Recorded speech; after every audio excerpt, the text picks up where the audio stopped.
Go ahead, Brett. Say hi to the camera. Still recording. So am I. My phone's obviously dead by now. Say hi to, you're not recording. You just started recording. Oh, my camera zoomed in. I don't know. Liam!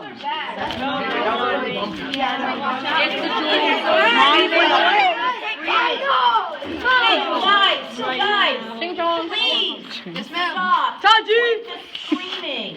Yes, ma'am. That was by far the noisiest ride coming down I have ever experienced. So please, keep it down, because anything will echo. We need to be able to hear what they have to say.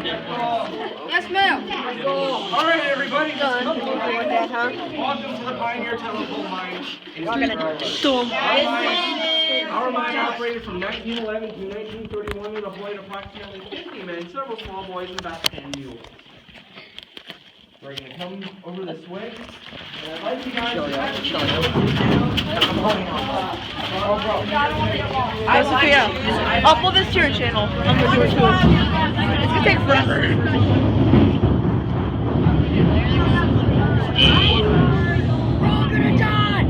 That's nice. You just seriously just say that's nice. Yeah. I can't believe you, Isidro. I don't know if you guys noticed, but on the way in we did pass a couple of veins in the hole. This is one example of one that's actually exposed. One of the largest ones in the world is called the Mammoth Vein. That's one of the last ones we came in. It's approximately 40 miles that way and about 40 miles that way. And right there it's about 70 foot thick. But at the thickest it does get about 200 feet thick, which is pretty rare for a vein of anthracite coal. And what's unique about our veins of coal, anthracite veins, is they are actually sandwiched between this bottom rock here and the top rock up here, and instead of being horizontally squished between these rocks, it is vertically. And how our miner here is doing his job is one of two ways. There's either an air-driven drill, which is about 6 foot long, or the one that makes my back hurt just by looking at it, the manual drill. He'll pack that he'll drill about 6 holes in there, pack them with dynamite, run very far away, and then blast it free. That'll run down to a chute, and that'll run into a mine cart. Sophia. Minecart! We're playing Minecraft! Let's go! Minecrafting Wayne! No, Minecraft Steve. Oh my gosh, fun, Brian. Try and pile around. I know there's a lot of you, so pile around. Yo. Alright, what we're looking at here is called a manway. It allows the miner to get from the hallway, which is what we're in, or the haulage way if you really want to get technical. And that allows the miner to get to his work site. And what the hallway does is it is one of the narrow passageways that gets to the main entrance. So everybody can leave all at one place for accountability. But what this allows him to do is to carry all his tools, all his picks, shovels, some explosives probably, and allow him to go to his work site, which would be a vein of coal somewhere up there. Now this will lead to a chute, which I'll show you in just a minute. But we're gonna keep moving down here. And if you guys notice all these Can we make a Minecraft base like this? metal-looking things, I know where that ladder goes. somewhere. They Oh my are what's God. called roof bolts. And the whole reason we have roof bolts in the roof is to provide mechanical support. And the whole reason these are here is because of this big crack here. Now, why we have to put these in is because over the millions of years, water, air, gases gets in between the layers of rock, and it can fall on your head, which is hazardous to your health. Well, hazardous to my health. How anthracite is actually formed is it takes about 299 to 350 million years, and I do literally mean 350 million years. That's fun. Yeah, I know. What it's actually formed from is small vegetation, like a lot of what you see outside, grass, ferns, small plants like that. And there's a good example of a fossil right here. Now, what happens to larger foliage, like trees, things like that, is it just turns into rock, which is what this big piece of petrified tree is right here. It's a big piece of rock from all that millions of years of heat and pressure. And I was told that when they excavated this place out in the 60s to open as a tourist operation, there's a big piece of it sitting right where we're standing. And somehow it got to the Smithsonian Natural History Museum, and I'm told they might have stolen it. But hey, I don't know if there's any truth to that story. Yeah, I'm gonna get my way around right here. You stole my Christian Minecraft. Kill you. Now, I was talking about the manway over there and all the mining the miner would do there, but right here is the bottom of a chute. When he would do his blasting, it would run into a battery up there. I understand you can't see it. I'll show you on a big piece of paper over there, but it would run into that battery, and then it would run into this chute. And there'd be some mine gauge tracks in here that would allow a boy with a mule and a 4-ton mine cart to come in here, and there'd be a man standing off to the side, and his whole job was to regulate the flow of coal into the mine cart itself. It's not super complicated. Okay, we're gonna go back that way, and I'm gonna squeeze past everybody here. Mining away. Boy, Clayton. Never mind. He just ignores me. I wonder where that goes. It is nice, I know. Mining away. Minecraft Steve. Let's sit there.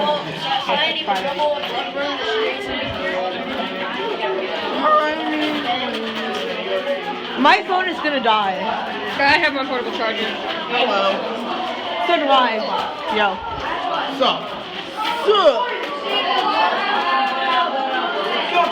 SCP-106 is in these walls, Sophia. That's a lot of mud. Sophia, SCP-106 is in these walls. Avert your eyes. He's too ugly to be seen. Whoa. I wore my good I'm actually I'm really warm. Hey, buddy. Hey, dude. It's my mom. That's awesome. That's my mom too. Go take a selfie. Okay, no, I don't want to do that. They didn't have cell phones. And they had basically this contraption here. It's called Mind Phone. There is a receiver end up where you guys are. It's very simple. You pretty much just turn this, pick up the phone, and somebody should have picked up by now. And you'd say, hey, we're hungry, bring pizza, somebody got hurt, etc. Whatever you need to tell them. We use a more modern electric. It's more of a radio, in my opinion, than a phone, but it works very well, much better than the old way. And I am told that is the original phone for this mine. I think that's cool. Now what we have here is the miner's best friend, rat. Does anybody want to take a guess as to why we would keep rats around here? I'm gonna name the rat Ebola. Food. No. These guys are very, very sensitive to seismic events like an earthquake or a collapse that's about to happen that you can't perceive yourself. So if you see these guys running around towards the exit, you better follow them because it's your life.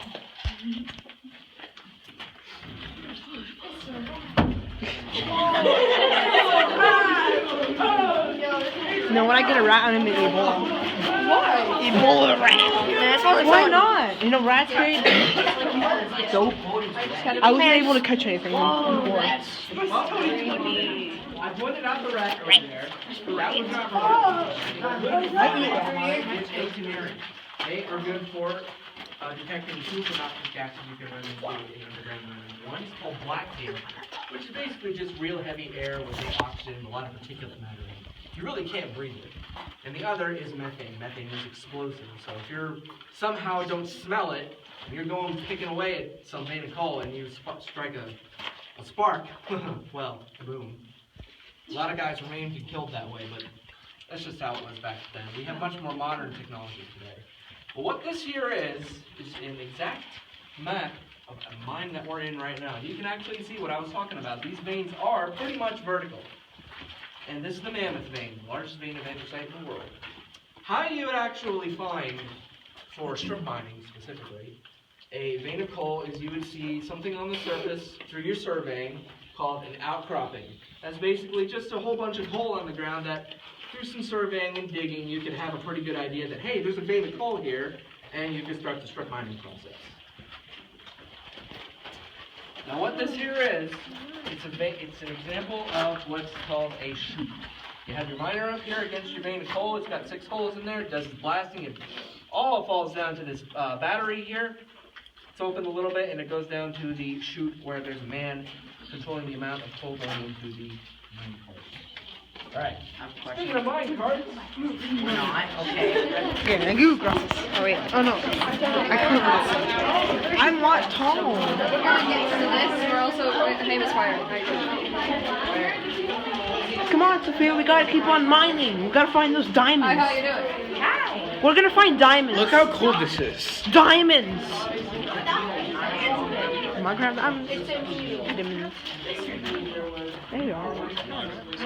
Yeah, because however, our mules are pretty hampered, compared to other large mines where they pretty much went underground and they stayed underground until they died.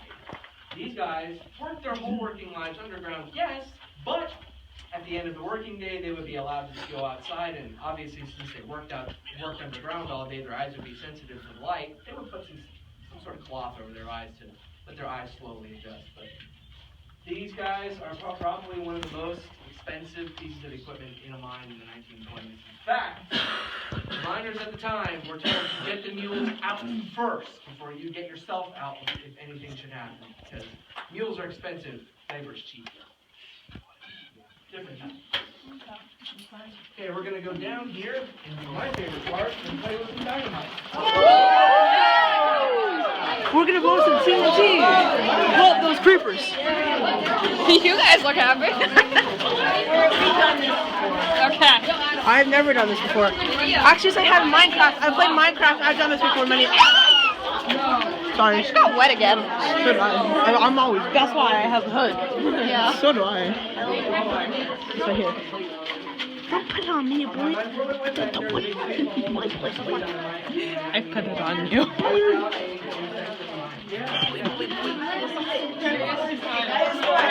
Are they gonna set some TNT to destroy the creepers? I don't want to be blown up. Hi. Kamaya? You got a YouTube channel, Kamaya? Hi, I love you. You want to do a shout out? Subscribe to me. Follow my Snapchat. Earthquake. There's some dynamite running. Wow. I'm so glad you did that. I would have cried. Yes. This is awesome. Just try to beat Camera Trust. You don't even have a YouTube channel. How'd you know? Yes, I do. Come on, don't listen to her. I have a YouTube channel. She's great. How many you put in and how many you heard go boom? You know why? Well, yeah, if one didn't go off, you're probably the one who gets to go back and check these. If you didn't know where one exactly was and you went smacking around with a pick or a shovel, it could go off and kill you. Thankfully, today our explosives are much more stable, and we have electric firing processes and really nice blasting capsules. So good. Oh, yeah, we're gonna go. Is that charging? I don't know how. I can't do that because I'm walking out. Okay, we'll end that. No. And then you can be part 2. You gotta walk faster.